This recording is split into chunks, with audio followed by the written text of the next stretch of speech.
À une époque marquée par la présence de multiples formes de risques et de menaces, l'attitude qui consiste à s'en prémunir n'est-elle pas naturelle? Jusqu'où peut-elle se prolonger? Avec quels effets, positifs ou non? Un principe général de précaution répond-il à ce souci de préservation? Vivre est un risque en soi. Le fait même de mener cette vie est une prise de risque. Certes, selon les conditions dans lesquelles nous vivons, plus ou moins encadrées, accompagnées, protégées, cette relation au risque prend des aspects différents. Il n'en demeure pas moins que le risque comporte une dimension constitutive de notre être au monde. Dès lors, comment y faisons-nous face? Comment y font face les populations qui avaient pris coutume de vivre dans les contrées occupées par le permafrost ou pergélisol, ce sol dont la température ne dépasse pas 0 degré pendant plus de 2 ans consécutifs?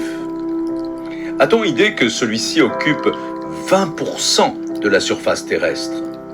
Majoritairement présent en Alaska, en Sibérie, le voici en train de fondre pour la première fois depuis plus de 10 000 ans, fin du dernier âge glaciaire. A-t-on idée des changements radicaux que cette fonte occasionne sur la fragilisation des terrains, la mise en péril des infrastructures bâties sur sa stabilité supposée, l'émission massive de méthane ou encore la libération de bactéries et virus emprisonnés à quelques mètres de profondeur? Certains vont à estimer sa fonte plus ou moins complète aux alentours de 2050.